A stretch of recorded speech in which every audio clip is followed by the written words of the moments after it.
Hey everybody, I'm Anna McEwen.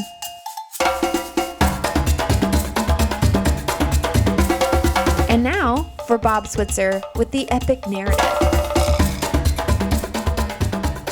Well, glory. It's good to be back with you guys. Man, I'll tell you, I don't care how long it is in between these episodes. Internally, I get stuck. Like, I love telling these stories. And as always, I appreciate anybody who listens. But internally, I just love doing them. I think I do them anyway.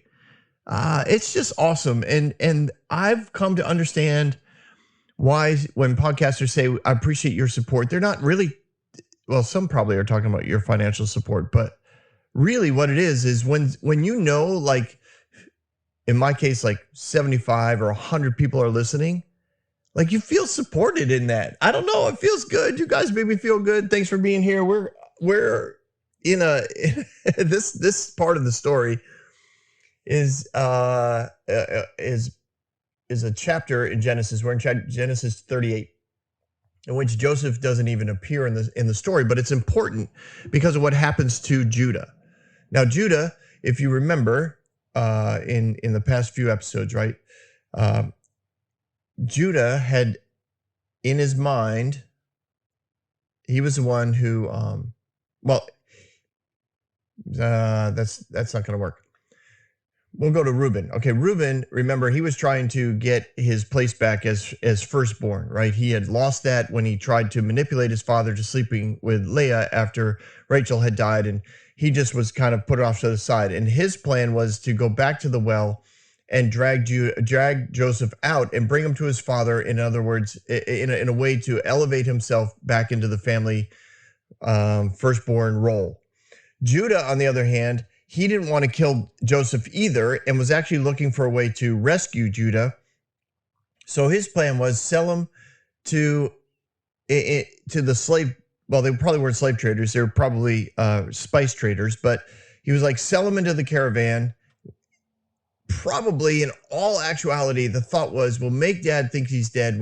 We'll help dad realize that we're the ones that really matter. And then we will go, like, I'll go back and find him again. Like, I'll rescue him back from the slave traders and just make up a story. Like this is where, like, time before the internet, it just made deception all the easier, because you couldn't find any tracking. You couldn't find any television. You couldn't find any closed circuit, any doorbell recordings. Like, how many people now get caught doing stupid things? Entire YouTube channels just dedicated to criminals getting caught, or people doing stupid things that are caught on just doorbell recordings. So all of this, without all of this, I mean, it's just a lot easier for Judah to have thought, listen, we'll sell him to the traders. They'll take him down to Egypt. Within a month or two, dad will be sorry he ever elevated Joseph above all of us, and will finally appreciate all the work that we do and the fact that we're still here in the family. And now I can go get Joseph back and rescue him, and everything will be great. So Judah had his own plan of self-elevation. Well, when they get back, remember they sent the robe ahead, all bloodied. Then they showed up later. Dad's in mourning. He's distraught. The brothers are looking around at Judah and realizing this was not a good plan. Like, dad's making claims that basically he's not going to come around and realize the error of his ways. He's going deeper into the fact that Joseph was the chosen one. Now, why Jacob did that? That's another whole story of just poor parenting. But I've touched on it before. There's so many of the ancient fathers of the faith that they were horrible fathers. They just did not do a good job. And Jacob is not an exception to that rule by any means. So all of this is going on, and it starts out in Genesis 38, the first verse. At that time, Judah left his brothers and went down, I emphasize that on purpose, to stay with a man of Adullam named Hera. Now, with all that going on, all the mourning of Joseph and the deception and the depression and the questioning of plans, etc. When it says that at that time, that's the time that Judah left. Now remember, not all the brothers were involved in the decision to sell him into slavery. They were all involved in the decision to throw him in the well.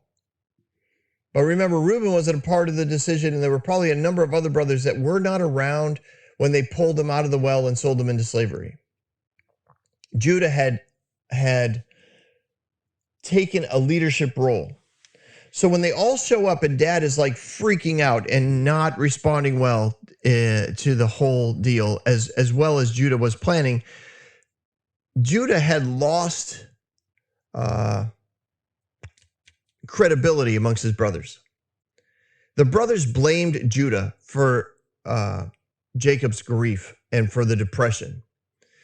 And the brothers started to believe that if he had let them in on the plan, they also would have basically chosen to bring Joseph back with them. But Judah wanted to do it alone. Now the brothers had listened. They listened to Judah. They respected Judah. They did not respect Reuben, which is why Reuben didn't bring anybody in on his plan to rescue Joseph and bring him back to the father. They all went with Joseph. Those that were around went with Judah's plan. And when Judah went kind of rogue and did his own plan, he lost position and influence. And that's what it means when it says he went down. It's one of those beautiful literary combination things that Jewish writing does, Hebrew writing does. It combines both the character and the geography of a story into one meaning, into one phrasing of meaning. He went down literally, he went down spiritually, he went down in position, he went down in influence. He went down and he stayed with the man of Adullam named Hara.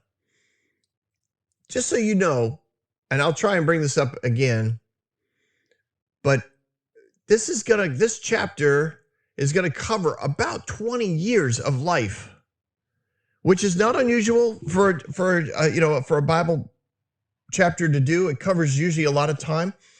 But in covering all that time, we often, we read the verses and we just kind of move along like, like this kind of maybe a year, maybe two. No,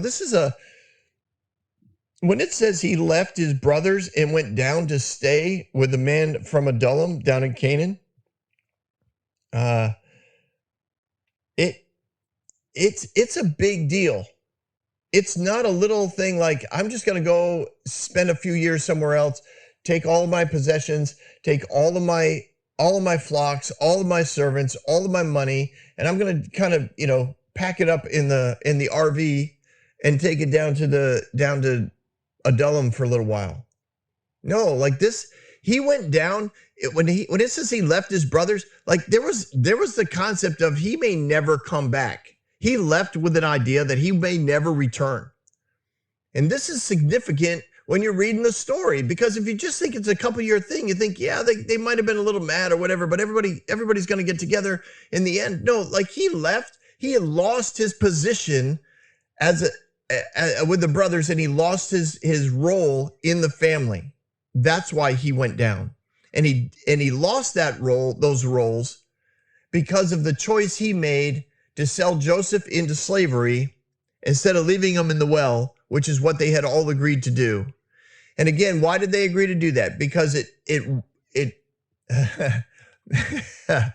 goes to that old saying, like, well, if God wills. Like, they didn't want to kill Joseph. They didn't want blood on their hands.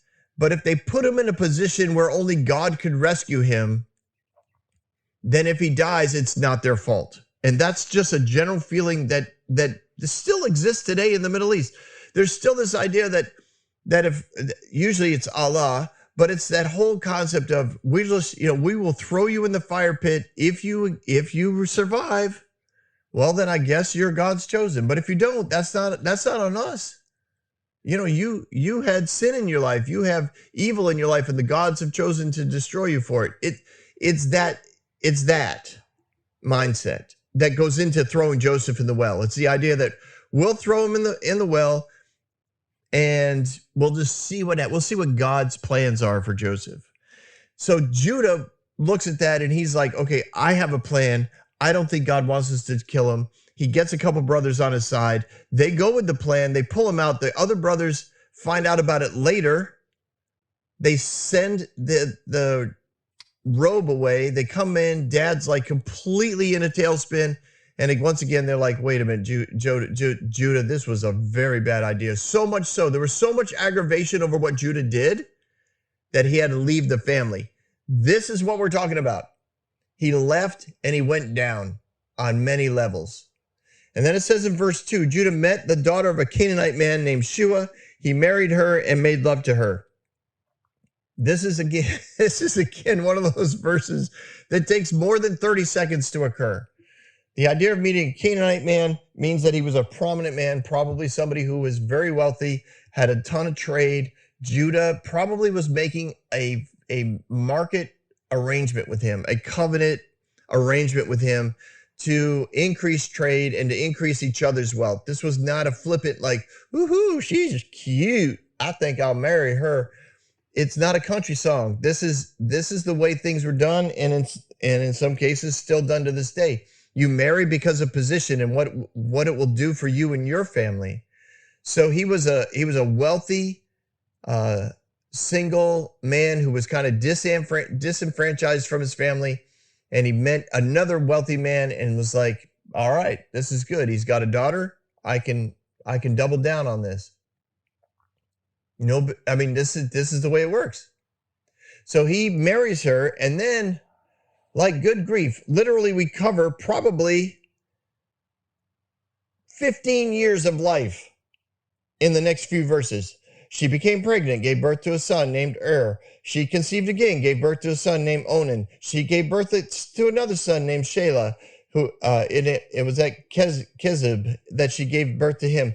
Judah got a wife for his firstborn, and her name was Tamar. Wait, like he's not gonna is not gonna get a wife before he's probably at least, like I said, 18 or 19 years old.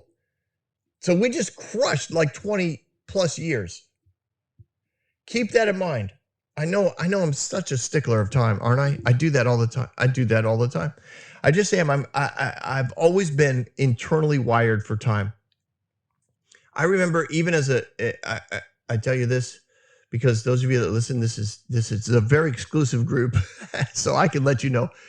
I remember in 5th grade, everybody had watches. I didn't have a watch.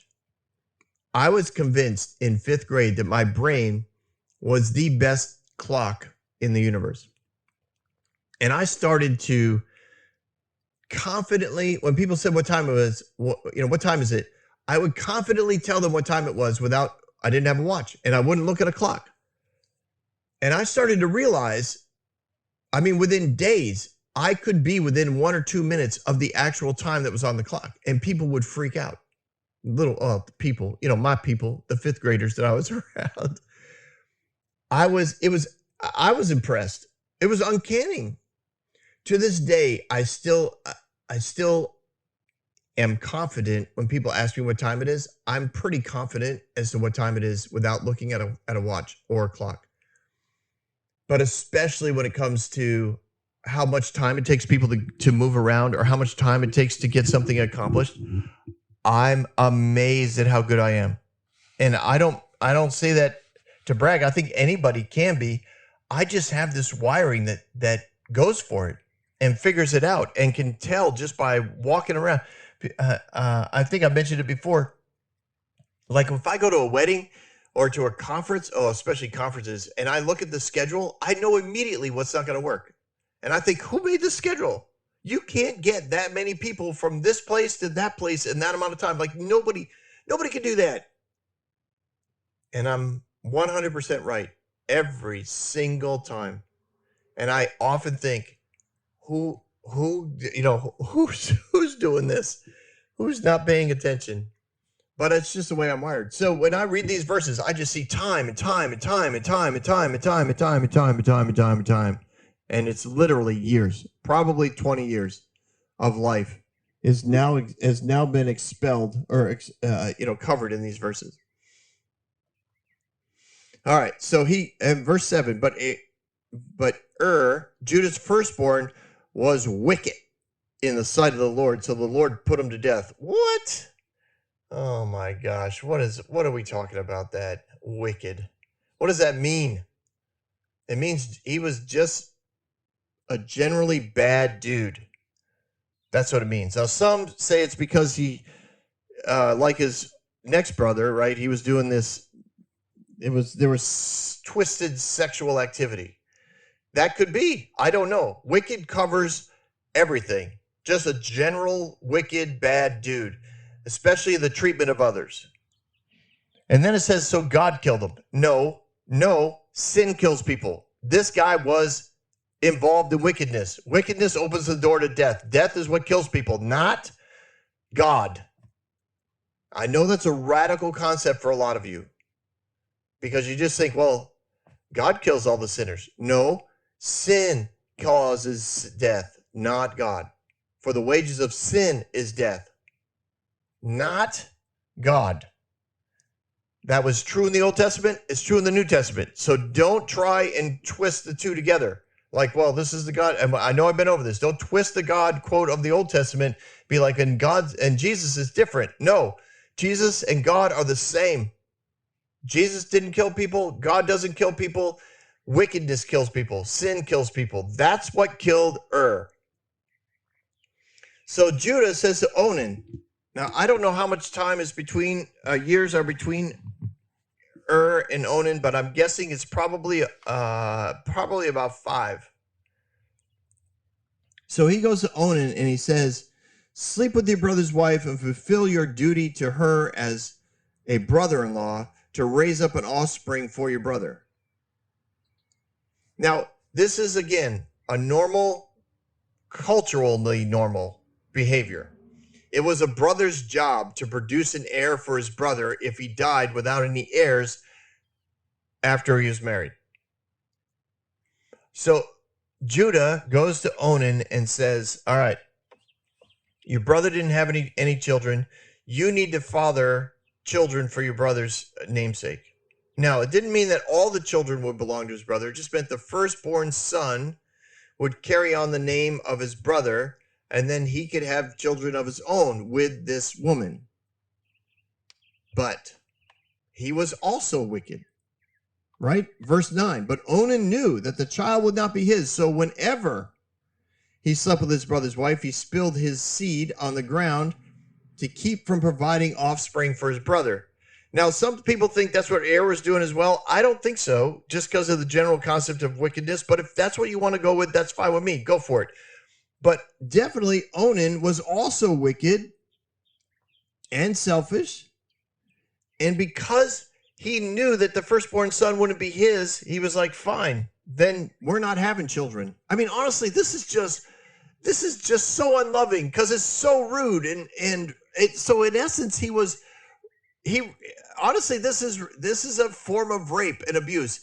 He literally was pleasuring himself with his, quote, wife, but he refused to fulfill his duty in the name of family and culture.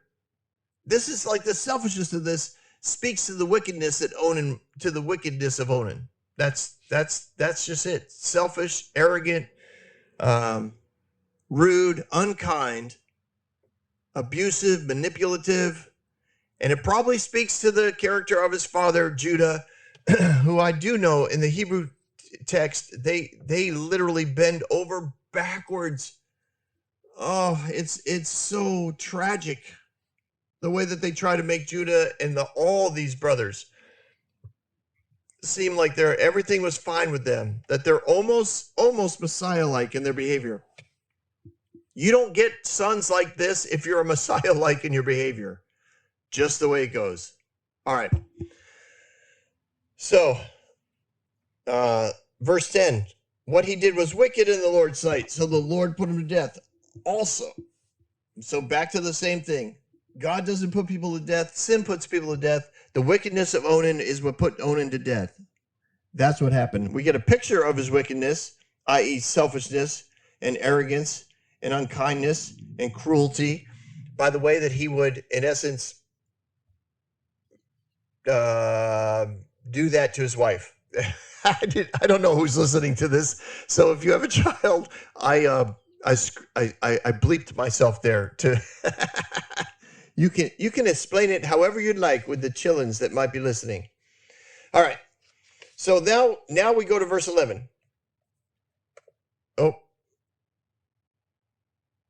there we go. Sorry, my computer shut off. I got nervous. I thought maybe I'd missed recording, but it looks like it's still, even when it goes dark, it still records. So experiment unintentionally had here in the middle of my recording. On with the show. Verse 11. Judah then said to his son-in-law, or daughter-in-law, sorry. He goes to Tamar and he goes, why don't you live as a widow in your father's house until my son Shelah grows up? So again, I think that there's a time gap in here, probably 5-6 years. So let's say got married when he was 20. Onan got married when he was probably 15 or 16. And now you're looking at probably a 12-year-old kid. 13 was considered manhood, so he could have got married. But Judah's like, you know what? Let's give him a couple years to grow up, and then I'll give him to you. And she's probably not much more than a teenager either. She's somewhere in her teens. It's not like she got married when she was 20 or 25 either. She probably got married when she was 12 or 13. And now it's been 4 or 5 years. So she's probably a teenager. Shelah is, or Shelah, or however you want to say his name. He's probably an early teen or preteen. He's like, listen, let's let him grow up a few years, and then I'll give him to you as a husband, and we'll just see how things go. But Judah was actually thinking he's going to die too, just like his brothers. So he was trying to get her out of his household, out of his care, out from under his tent, put her away as a widow, and let her live her life in hopes that the whole scene would kind of go away. Now, this probably put a lot of his business in jeopardy, but at the time, it looked like he was doing the right thing. But he probably knew long-term, I've got to figure out a way out of this contract that I have with this family, because I think that this woman might be killing people. Now, that was the implication of he'll die too. He would die just like his brother. Whether it was this wickedness of his brothers was something that Judah saw in his son Shelah, or was it whatever that wickedness is that was involved in the twisted sex mindset? I have no idea. But it could also be that he was thinking, she's killing my sons, and if I give Shelah to her, she's going to kill him too. It's pretty much open for interpretation. So this whole story gets crazier and crazier. That maybe she was doing something that forced them to spill their seed on the ground so that she couldn't get pregnant. Or maybe she didn't want to get pregnant. Like, I don't know. It's literally all in the traditions. All those ideas can all be implied. So when you read it, you've got all this time, you got this twisted mindset, you've got these possibilities, and yet they literally could all be true. These guys could be wicked, she could be twisted. She might not wanted their children because of how wicked they were, so she was, getting them to pull out. I have no idea, but it ain't right, whatever it was. But Judah didn't want Shelah to die, so he didn't want to marry him off. So he sent her away. So after a long time, again, years. After a long time, Judah's wife, the daughter of Shua, died. When Judah had recovered his grief, in other words, when he had mourned for the appropriate amount of time, he went up to Timnah to the men who were shearing the sheep, and his friend Hera, the Adulamite, went with him. This was the guy he first went down to see, not the guy who gave him a daughter to marry. This is a friend of his, a marketer, somebody who helped him along the way with his flocks. And of course, sheep shearing, as you know from season 1, sheep shearing is a total party time. It's a whole celebration of wealth and how blessed you are and how wealthy you're going to be and how many people are going to be paying you for the wool and your fulfillment of contracts. And there's just a lot of money and a lot of drinking and a lot of opportunity to kind of disappear and blow off steam. And I think that's what Judah went to do. His wife died. He mourned for the appropriate amount of time. He looked around, he looked at the calendar and said, this is awesome. I can go up to to sheep shearing city. I can kind of disappear. I can just kind of be one of the guys again. I'm a widower. I can have some fun, maybe find me a woman, have a little bit more fun, let off some steam. Yeah, I think I'm good about this. So then it says, verse 13, when Tamar was told, your father-in-law is on his way to Timnah to shear sheep, she knew what that meant. She knew he was going to have a party. He was going to let off steam. He was going to look for a good time.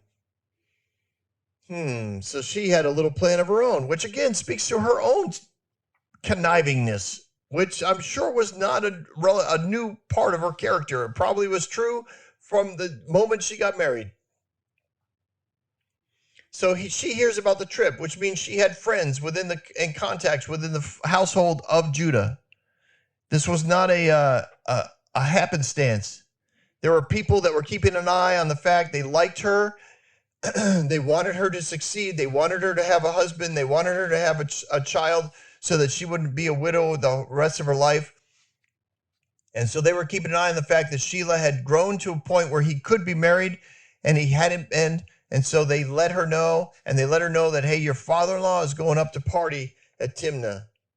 So she took off her widow's clothes. She covered herself with a veil to disguise herself and sat down at the entrance to Enam, which is on the road to Timnah.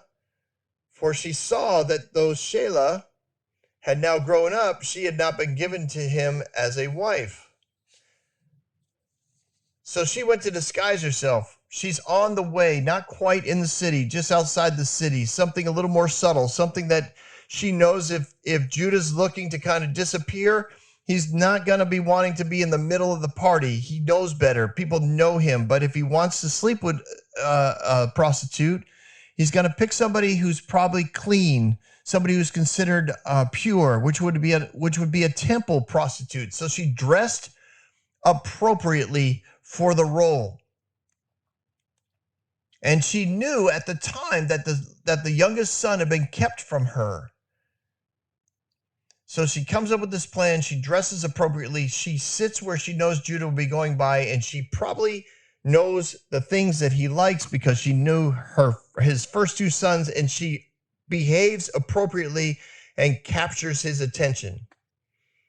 Not realizing that she was his daughter-in-law, verse 16, he went over to her by the roadside and said, come now, let me sleep with you. And what will you give me to sleep with you? Like she was, this was one of those things where like if you were watching the movie, you'd be like, oh, dude, you did not just fall for that. But he's so confident that he's outside the realm of being recognized, that he's outside the normal of his life, that he just thinks there's no way anybody knows who I am. He sees a temple prostitute that he thinks is all right. She's clean. I'm not going to get any heebie-jeebies being with her. She behaves in such a way that it captures his attention. My contention is she knew what that was. She knew what he liked in women because she had been around his household. She knew his wife. She knew what his sons liked, and they tend to like the same thing. So she immediately says, what are you going to give me? He says, I'll send you a young goat from my flock, right? I mean, he was not a shepherd. He didn't have the flocks with him, but there were plenty of flocks around. He's like, I'll send you one.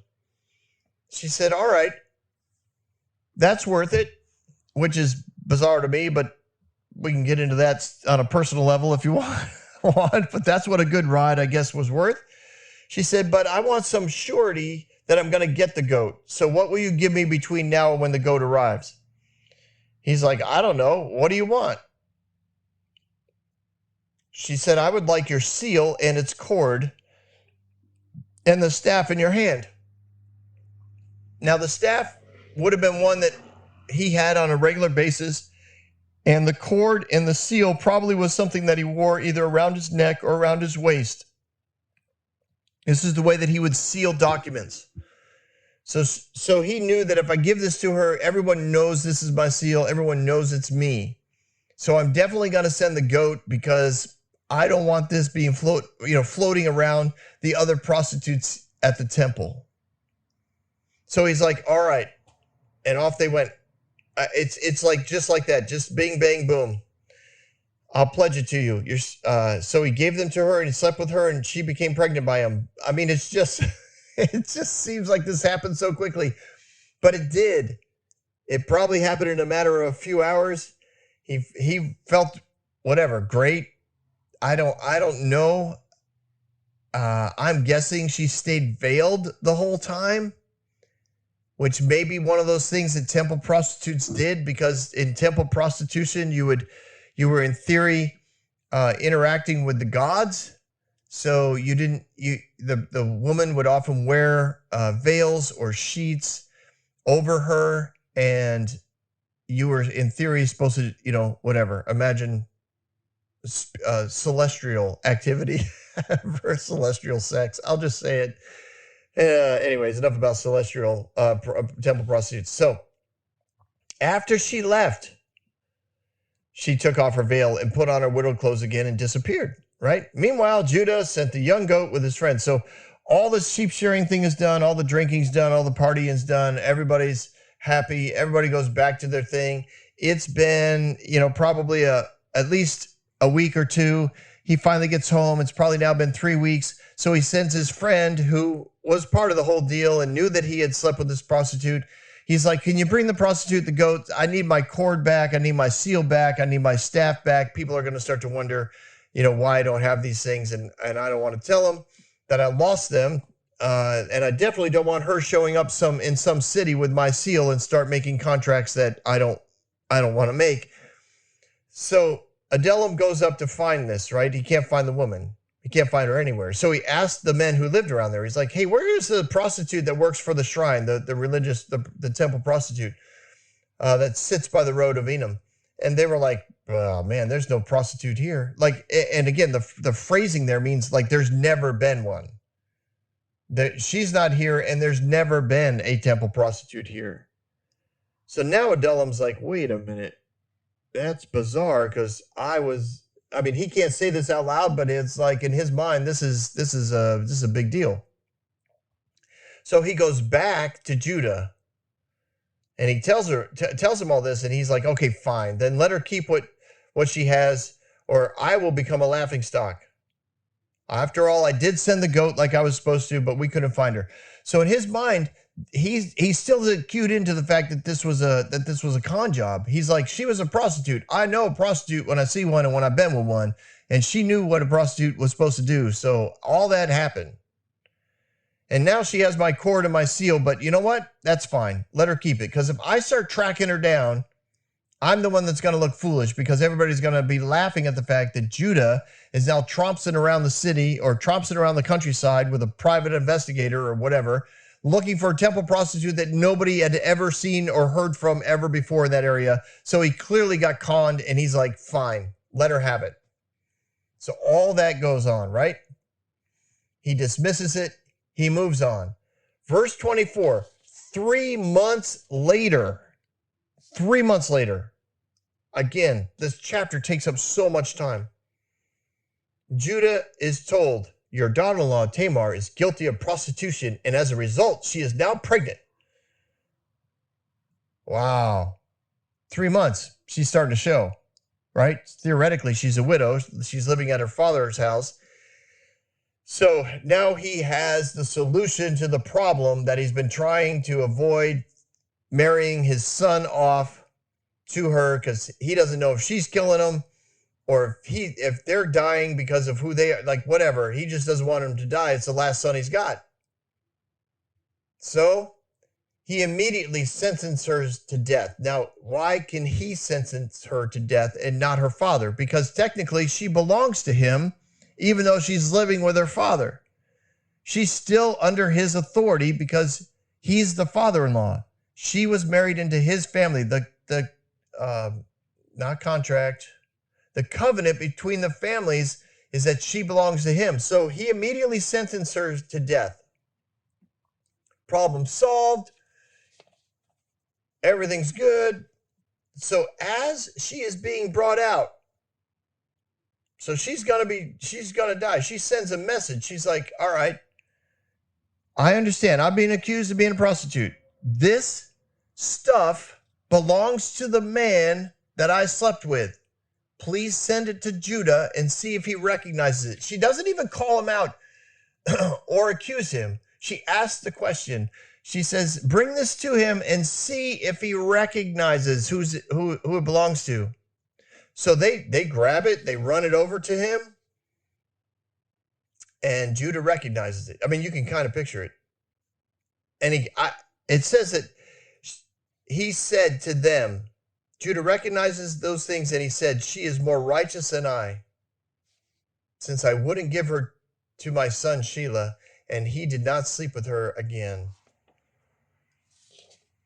So I don't think it happened like in a moment, like in 30 seconds, like she throws, I mean, you could do it if you were in a movie, you could do a dramatic scene where she throws the staff and the cord and the seal on the ground and says, this is the man who I slept with. And oh my God. And he's like, don't kill her.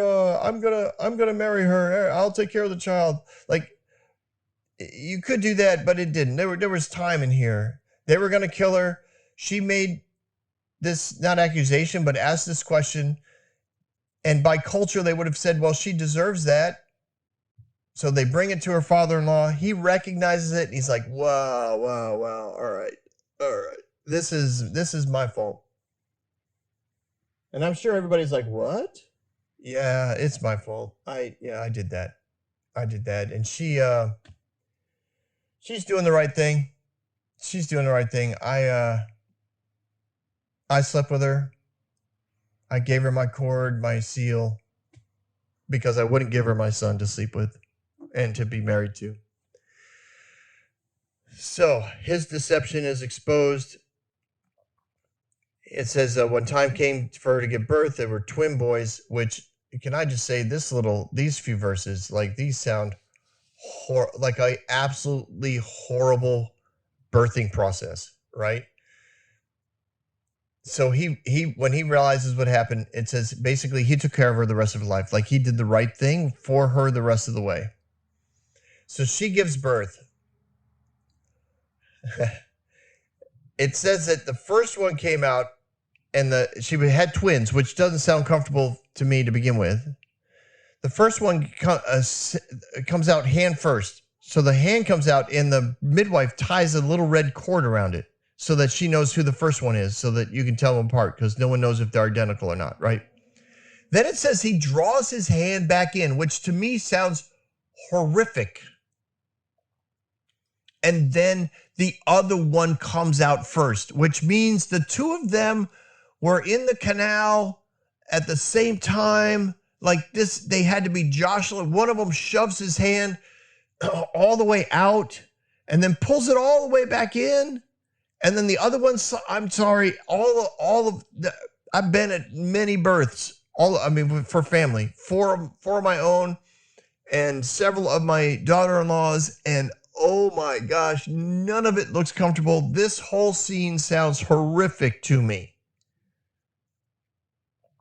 But they both came out fine. And the daughter lived, the daughter-in-law at this point, right? Tamar. So not only do these twins come out, but they're both in the line of the Messiah. It's bizarre. The line of the Messiah goes through so many twists and turns and like horrible family lines. And yet the Messiah comes out of it. And I'm always encouraged by that, because it always means that circumstances are irrelevant to the plans of God. Circumstances are irrelevant to the heart of God.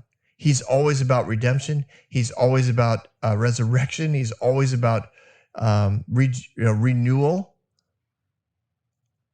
And you don't have to be perfect to be used. You don't even have to be nice. I don't think Judah was a nice guy. His sons were wicked sons. And although Shelah never had to marry Tamar, Judah did. He kept her as his wife, but he never slept with her again. This story plays into the line of the Messiah. And you know what? It's probably there for a reason. I don't know all the reasons, but at least now we know most of the story. And we will continue the story on the Epic Narrative next week. Thanks for stopping by, everyone. Don't go anywhere. We've got Bob Thoughts.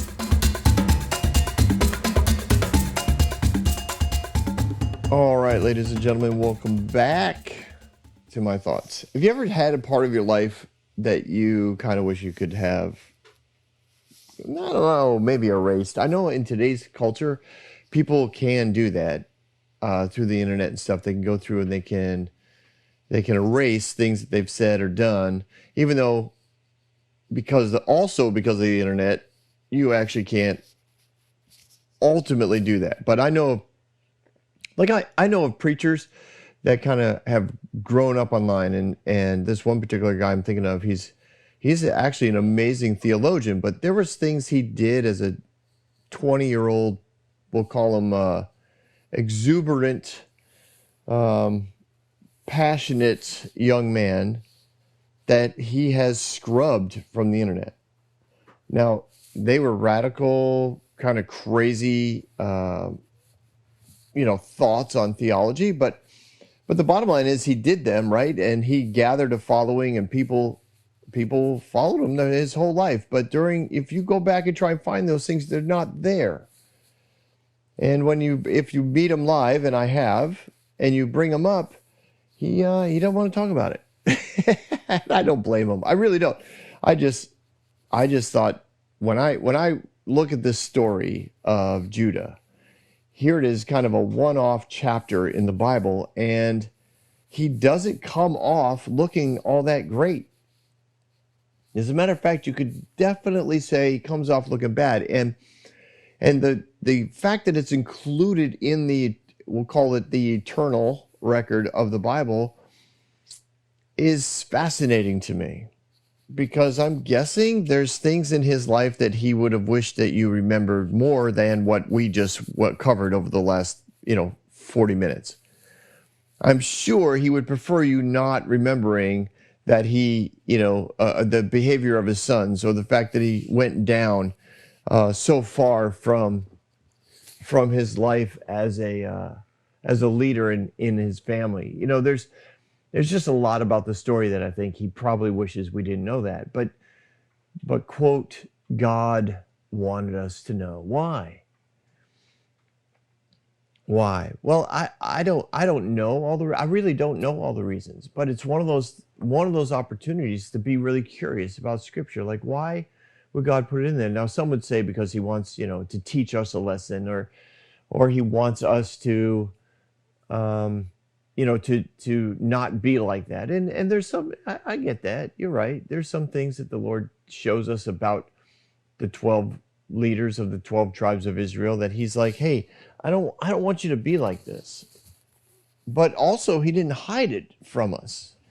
And that's another whole, thing that I know a lot of people like to look into. Like, why does God not hide the flaws of the fathers of the faith, of the fathers of the 12 tribes of Israel?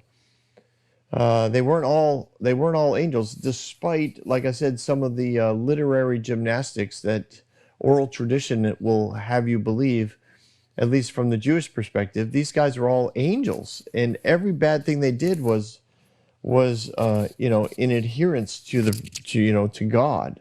It's I don't think that's why the Lord put it in there. I don't know the full reason. And so my thoughts are many and varied when it comes to this story. I think to myself, well, would I want what I would consider one of the worst days of my life written down forever? But I think if it's a picture of the type of character I was, like that's probably why it was written there. Judah probably lived a lifestyle that wasn't all that great, and his sons replicated that lifestyle, and history recorded it, and people knew him to be this way. So I look at this story and I think this is a representation of his life. And so you and I might have a one-off or even 10 things in our life that we hope nobody really ever really finds out about. It's not that we would deny it, but we think that's not who I really am. I did that, but it's not my character. I'd prefer everyone in the world not knowing this. I think that this was Judah's character. And as I stated at the end of the episode, it's even more bizarre when you consider that this is the line that David came from. This is the line that the Messiah comes from. And so in the goodness of God, it doesn't matter what your family line is. It doesn't matter what their character was. It matters how you interact and respond to your circumstances and what perspective on those circumstances you are going to bring. Are you going to bring perspectives of heaven? Are you going to bring the identity and destiny and purpose of God that he put in you from the very beginning of the planet? Or are you going to develop a different set of characteristics, a different identity in order to handle life? Well, ladies and gentlemen, those are my thoughts today. I know they weren't all that squared up, but a little scattered today, but that's all right. Sometimes I have scattered thoughts, and I'm sure you do too. Have yourself a great day, everyone, and I'll see you next week.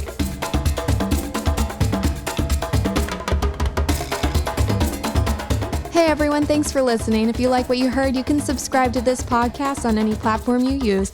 You can also reach out to Bob for questions or booking at thebobswitzer.com or email him at thebobswitzer@gmail.com. See you next week, guys.